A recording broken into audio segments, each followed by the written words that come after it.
Plenty of smartphones were released this year, big ones, glossy ones, cheap, boring, expensive, headphoneless, and even flammable, but I've compressed this huge list down to just 3 smartphones that I believe are the best of 2016. The OnePlus 3, Samsung Galaxy S7 Edge, and Google Pixel.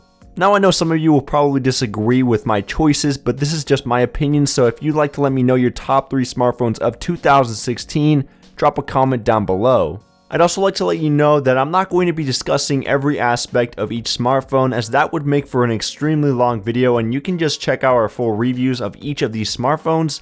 I'll drop a link down below. Instead, I'm going to be discussing what features stood out the most when using all 3 of these smartphones every day. Anyway, let's start with the OnePlus 3. Now, I reviewed this phone back in June, and I was and still am content with this $400 device. I'm fully aware of the OnePlus 3T. I just believe that it's more of an upgrade instead of a whole new flagship release. I mean, it has the same everything, just a better battery, front-facing camera, and processor. I just wanted to stick with the roots. Now, OnePlus just knows how to make a solid smartphone at a fairly cheap price.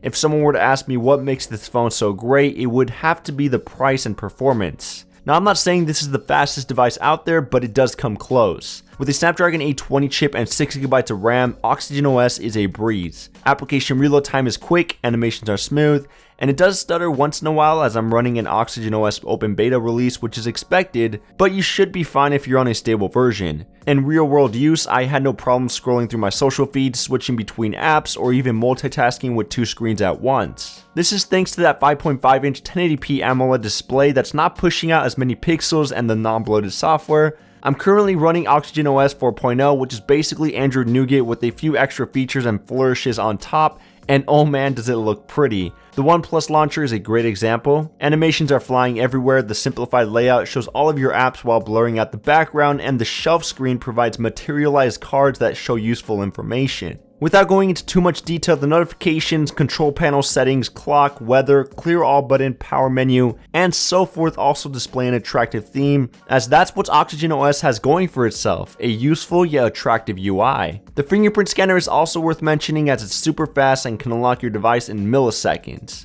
It's definitely faster than the Google Pixels and the S7, and for a $400 device, that's pretty impressive. What also surprised me was dash charge. It's basically a fast charging method used by OnePlus, letting me get to 100% in under an hour with a USB Type-C port. That's something we don't usually see on other flagships that come with a USB Type-C. This is just an all-around solid phone, and even though you can't go out and buy one anymore, the OnePlus 3T is that much better.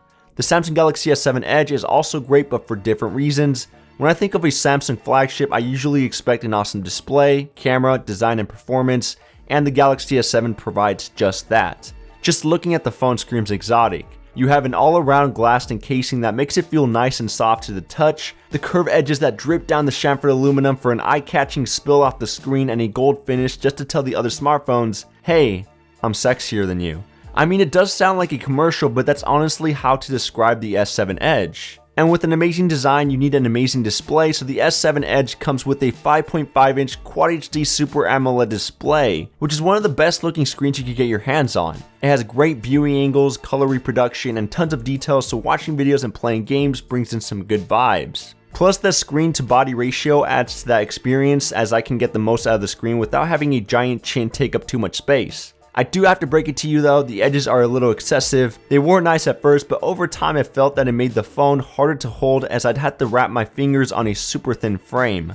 I guess that's why they provided a second option with the Galaxy S7. Still, it's not a huge deal, but something to consider when choosing either one. When navigating the UI, the performance is on par with most of the other flagships released this year. It's not going to impress you at this point, but it is still worth mentioning that this device can handle your everyday tasks and any game you throw at it. When it comes to camera quality, the S7 never fails to disappoint. I really love that I can take the phone out of my pocket, double tap that power button, and snap a quick photo without having to worry about any motion blur. This is one of those cameras that you know will produce a nice image, especially in the right amount of lighting, giving you a bit of confidence when you're looking for that perfect coffee shot. It does like to oversaturate and heavily sharpen photos, giving you some strong colors, but that's what I usually expect when shooting with a Samsung nowadays. Pictures taken at night usually come out looking fine as well. That f1.7 aperture lens is the main reason, as you can get some decent looking shots that show the entire area. Just an all around solid camera, but I can't say it's the best only because the Google Pixels is a bit better. Even though the Galaxy S7 comes at a steep price, I'd say it delivers with almost everything you'd want in a smartphone: a great display, camera, design, and performance with some useful features that you can't find anywhere else. Definitely one of the best phones released this year.